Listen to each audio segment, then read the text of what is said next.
नमस्कार दोस्तों, उषा की आवाज़ चैनल में आप सभी का स्वागत है।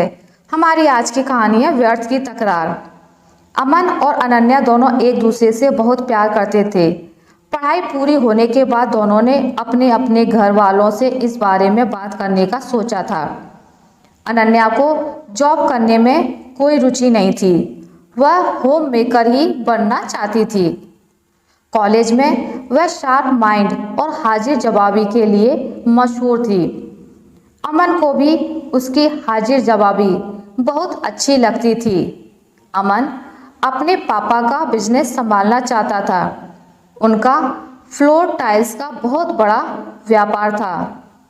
अमन और अनन्या के सारे दोस्तों को उनके प्यार के बारे में पता था और वे लोग यह भी जानते थे कि दोनों शादी करना चाहते हैं।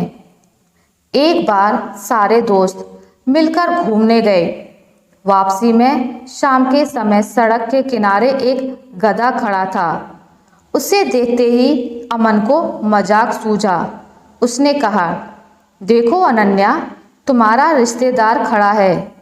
अनन्या ने तुरंत कहा, हाँ, ससुराल की तरफ से है।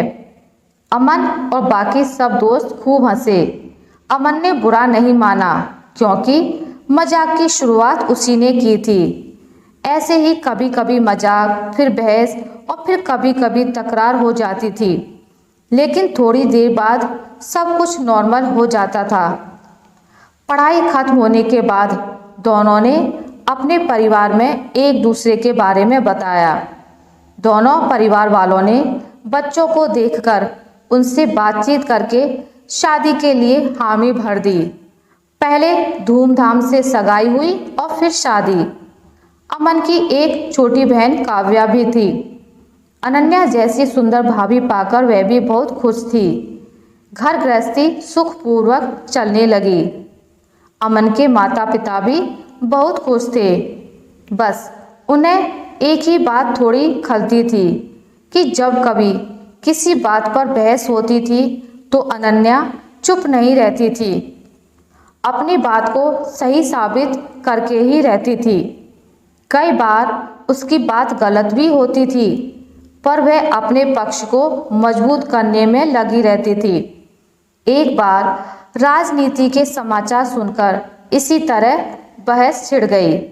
अमन एक पार्टी को सही कह रहा था तो अनन्या दूसरी पार्टी को।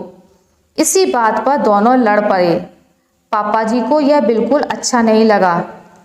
उन्होंने कहा, राजनीतिक पार्टियों के चक्कर में तुम दोनों तकरार करके अपना रिश्ता क्यों खराब कर रहे हो? दोनों एक दूसरे को सॉरी बोलो और बात खत्म करो। दोनों ने एक दूसरे को सॉरी कहा।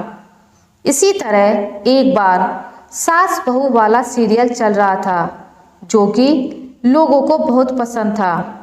पति पत्नी और सास का सीन चल रहा था जिसमें सास बहू को जली कटी सुना रही थी और उसकी शिकायत अपने बेटे से कर रही थी।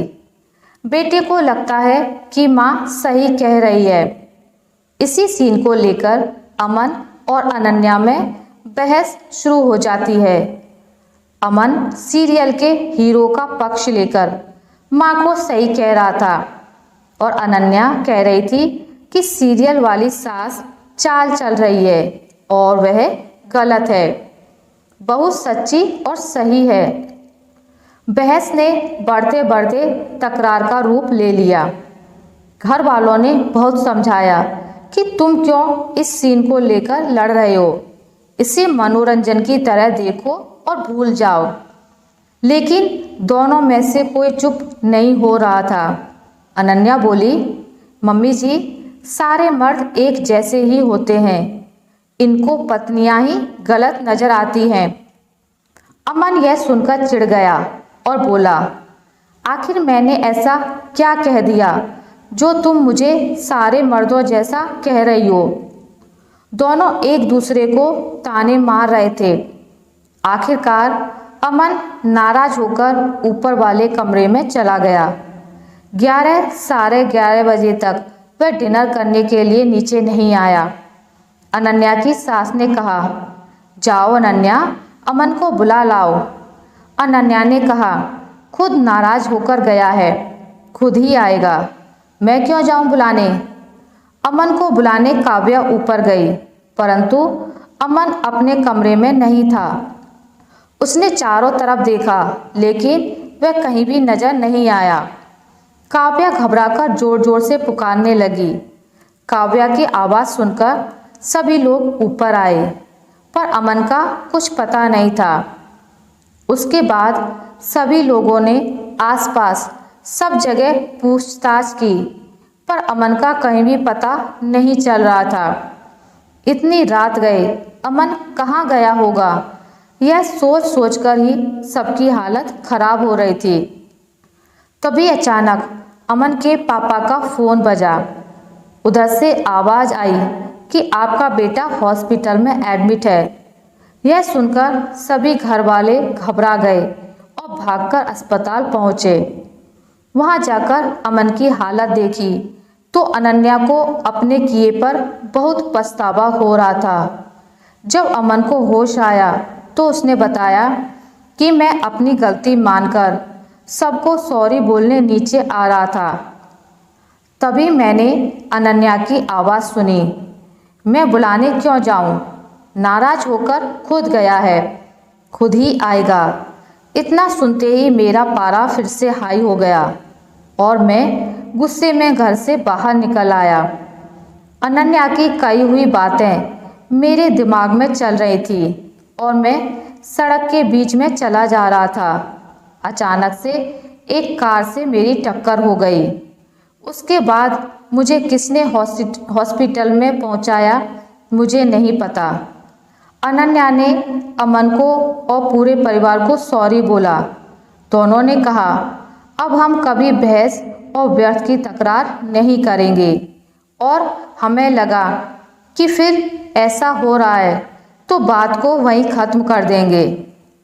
अनन्या अपनी गलती पर पछताते हुए सोच रही थी कि ईश्वर का अनगिनत बार धन्यवाद कि अमन की जान बच गई, वरना मैं इसके बिना कैसे जी पाती। अब कभी तकरार नहीं करूँगी। आशा करती हूँ आपको मेरी आज की कहानी अच्छी लगी होगी। अगर आपको मेरी कहानी अच्छी लगी है तो इसे लाइक करें, ज़्यादा से ज़्यादा शेयर करें और अगर आप मेरे चैनल पर नए हैं तो इसे सब्सक्राइब करना ना भूलें। मिलते हैं एक नई कहानी के साथ, तब तक के लिए नमस्कार।